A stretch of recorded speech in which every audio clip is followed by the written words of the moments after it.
Well, I grew up in a small town in Ohio near Youngstown called Columbiana. It was a dry town, very conservative. I was dragged to charismatic Christian revival tents a lot when I was around 14 or 15. And some of you heard about my brother John passing, and he was my mentor. And John went to Yale, and he was, and when he came back from Yale, he brought back a book when I was 15 years of age, and it was called Altered States of Consciousness by Charles Tart in 1970. And my best friend, Ryan Snyder, who I grew up with him, and we hung out together all the time. And I was just mesmerized by my brother John's experiences in Mexico and Colombia, eating magic mushrooms, and I was a younger brother, all too eager to emulate my older brother. And he lent me this book. And so I had this book, Altered States of Consciousness, and I'm sharing it with my friend Ryan Snyder. And Ryan goes, well, I want to borrow this book. And I said, sure, Ryan, but give it back to me in a week, So that was okay. So a week passes, and I go, Ryan, it's been a week, give me back my book. And he kind of hemmed and hawed and wouldn't return the book. And so I waited a while longer, and I kept on asking him, and he kept on avoiding the question. And finally, I said, I want that book back. I'll come down to your house and get it. He goes, I'm sorry, Paul, I can't give it back to you. And I said, why? He said, my father found it and burned it. I said, your father burned my book? It was given to me by my brother in trust. I'm in the middle of this. And and it really upset me. But then I began to think, wow, the information in that book was so powerful. It made somebody burn the book because they had the fear of this knowledge. So I thought, wow, this is the forbidden fruit. And and these charismatic Christians are just really not in the same realm that I want to be in, right? So my brother John, this realm was much more interesting to me. So this really influenced me in a huge way. I never got the book back, by the way. And Ryan Snyder's father was convinced, I was from Satan and corrupting his son. Anyhow, so I didn't have a magic mushroom experience until I went to Kenyon College in Ohio when I was around 19 years of age.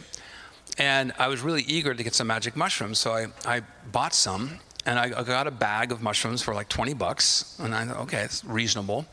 But nobody else would, I didn't know who else to eat them with. So late in the spring, early summer, I decided set and setting's important. I read about that. Andrew Weil had a chapter in the book and a whole bunch of other people. And so I decided, I'll walk about 2 miles to this really, really beautiful rolling green hill countryside with these beautiful oak trees. And so I thought, okay, I might as well eat the mushrooms. And I thought the bag was like 1 dose, So, I figured, okay, they said about half an hour before it can come on. So about halfway through the walk, I started eating the mushrooms. And then I'm eating the mushrooms, and I'm in love with climbing trees ever since I was a kid, And there's this huge oak tree on the very top of this hill. So I'm eating the mushrooms, I see this oak tree, it's just perfect for climbing. And a storm was coming. I could hear thunder and lightning on the horizon. So the tree is the very top of the highest hill, and I thought it'd be a great viewscape. So I consumed the entire bag of mushrooms, and I climbed to the top of the tree, so I have a really good visual. And then this visual was, those of you in the Midwest in the summer, with this boiling black clouds with lightning strikes, And then I started having, suddenly the air became a liquid. I went, whoa, this is what I read about, look at this, And then the storm front's coming at me, and then fractal patterns, waves. Wow, whoa, this is really interesting, But the experience didn't slow down. It kept on getting more and more intense, and I'm at the top of this tree, and I started getting vertigo, and the storm and the lightning is coming, and this frontal hot wind precedes the clouds, before the rain comes. And then I realized, oh my gosh, I'm getting vertigo. I am in the most dangerous place that you can be, during a lightning storm at the top of this hill. And so I held on to the tree for sustenance, because it anchored me. And then holding on to the tree, I went through the tree into the roots and had this feeling that you spoke so eloquently of oneness with the planet. And what you have not mentioned is I had a congenital stuttering habit.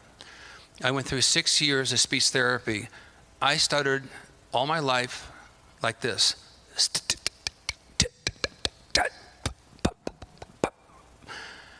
And I couldn't speak.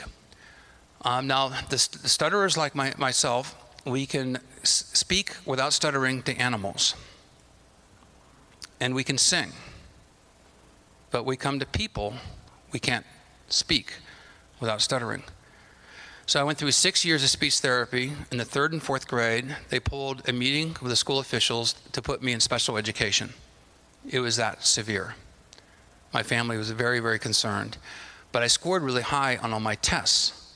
So they realized that my speech impediment was not because I wasn't smart, it's just this societal thing. So I'm up in this tree, and the winds and the waves and the lightning, and I'm just like closing my eyes, and I open up, and the intensity was so much. But I thought, this is where I'm going to die. This is a good place to die. I'm rooted literally to the earth. And then I'm up there for hours. And I thought my biggest issue is I can't speak. I have the hardest time. And so I couldn't date ladies because they wanted to be with the macho, self-assured, male personalities. And I was a person who didn't have those attributes. So I wouldn't stare people in the eyes. I'd always avert my gaze and look on the ground. That's why I found mushrooms. So I'm tripping my brains out on my first trip and saying that nothing that I read even comes close to this. And then I said to myself, what is my big issue in life? And I said, stuttering. And so I said to myself, stop stuttering now. Stop stuttering now. That was my mantra. And I said it hundreds, maybe thousands of times. At that edge and the precipitous of being electrocuted from a lightning strike, from overdosing from mushrooms, but the tree was so important to me. It literally rooted me to the earth. And the storm passed. Fortunately, I did not get hit by lightning. I came down off the tree and literally came down as I walked back. And I went to my room and I went to bed. And then I woke up the next morning. I didn't see anybody. And there's this one lady that really liked me. I think she was maybe sympathy love or generosity. I'm not sure what it was. But I came out of my room and I'm walking down the sidewalk, and then here she comes. I go, oh no. And I always hi, and look down on the ground, and didn't want to say anything else but one syllable, because I could usually get that out. And she came up to me and she said, good morning, Paul. And for the first time, I looked at her straight in the eyes, and she asked me, how are you doing today? And I said, I'm doing great. And I stopped stuttering in one day. Now, a short caveat, I still do stutter. Like when I met Bill Gates and Al Gore, I'm starstruck, so I will stutter. If someone throws a microphone in front of me and I've been drinking, smoking some herb, and they ask me, how do you grow mushrooms? I'm going, like filling a well with a teaspoon. Where do I start? So there are times that I do get when I get nervous and whatnot, but I would say it's 99% cured from one psilocybin experience. And I think I basically, from a physiological, neurological point of view, I was able to reestablish a different neural network. And I've been told by some scientists who study this that with some type of stutterers in the 6th to 7th month in the womb, when my mother was pregnant, a nerve did not develop properly. And so us stutterers, what oftentimes happens is that we'll try to change a word up really fast, and we'll try to trick our brain. So if you see a stutterer and they pause, they're actually trying to get away from the word that's hanging them up, and they try to find an alternative word to go around it. Or they're trying to change the subject in their mind, because stutterers tend to be really high intelligence, and oftentimes their thought stream is several sentences further ahead than their mouth is speaking. So that's what really told me that mushrooms were my sacrament. They were the crack in my cosmic egg that really made a huge difference to me. And I just want to add one little short event. So my wife Dusty knows this story and she loves it. And so we went to Crater Lake Lodge in Oregon, and we're at the lodge and we're having lunch. And this busboy comes up, and he's about 16 years of age or 17, and he goes,